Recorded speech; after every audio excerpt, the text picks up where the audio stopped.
My life, I guess, starts with mum being a single mother. Raised me by herself, me and my sister. And, she struggled. I was, a bit of a rat of a kid. And so I was in and out of schools. I was homeschooled for a while by her. And because I was homeschooled for a while, she could only work on the weekends. And so, money was really tight. And sometimes mum used to actually starve herself in order that me and my sister could actually eat. And so I guess that sort of natural, sort of coming from a poor sort of background, I blended in with street kids, if you would call them that. We were the kids that no one really wanted anything to do with people. There was no expectation on us. I feel like I just sort of went with it. Well, if I'm going to be nobody, then I better start acting like nobody. I didn't care why I existed. I didn't feel valued. Therefore, why should I value myself? Why should I value other people? It's a survival of the fittest. I should just push down others so that I can make my way up. And my way up isn't really anywhere anyways. It's just a bit of satisfaction, maybe to own a nice car and smoke some drugs. That's the goals, I never thought that anyone would believe in me. Yeah, I remember one of my teachers. I was in this geography class, and he said to me, "Oh, Jack, so you're thinking about going to uni?" And it's like, I just laughed at him, and just said, like, as if I could ever go to uni. And he said, "You shouldn't doubt yourself. You're more than capable." And although I didn't show it at the time, or although I didn't say to him, "Yeah, thank you for speaking to that," it actually spoke to my heart. Someone for the first time believed in me. I was on my last straw, and I should have been kicked out, many a times. And that's what I was aiming for, because I didn't want to go to school. I mean, school was for chumps. School was for losers. I just wanted to be out on the streets and get a job and survive somehow and just worry about me. I was on the verge of being expelled. I thought, okay, this is it. And my principal dragged me into the office and he sat me down before me. And he began to explain how he had pleaded with the discipline committee. He wanted me here.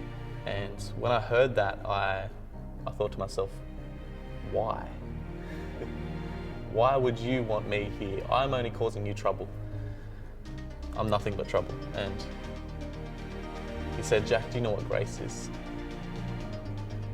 I said, "No."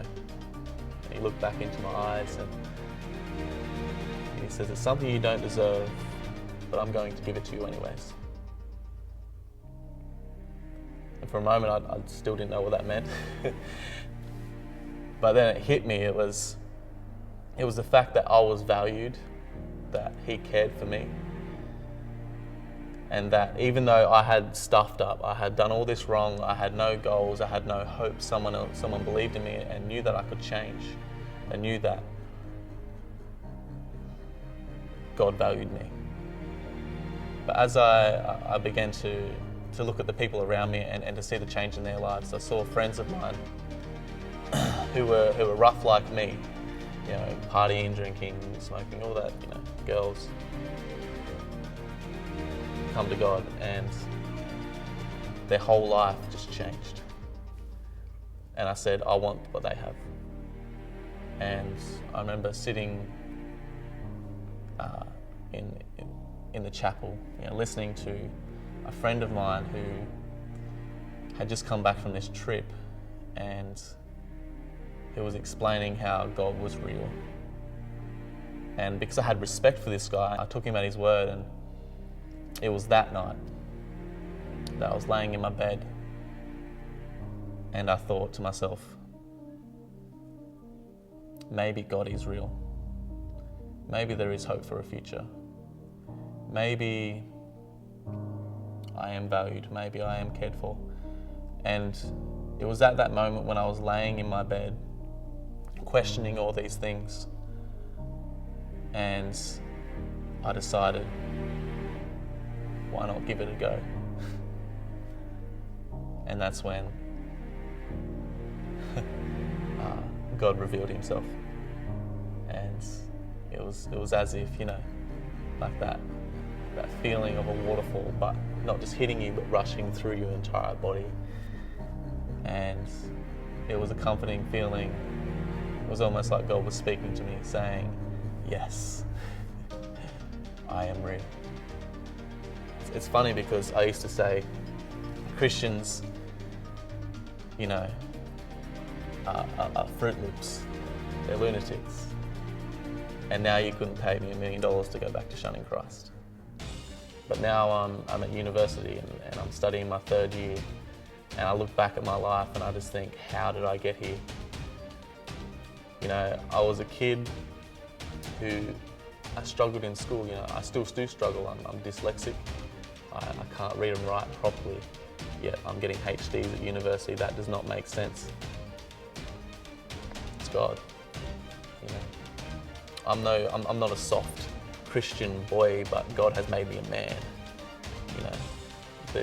In this society we're living in, domestic violence, men beating up their wives, that's not being a man.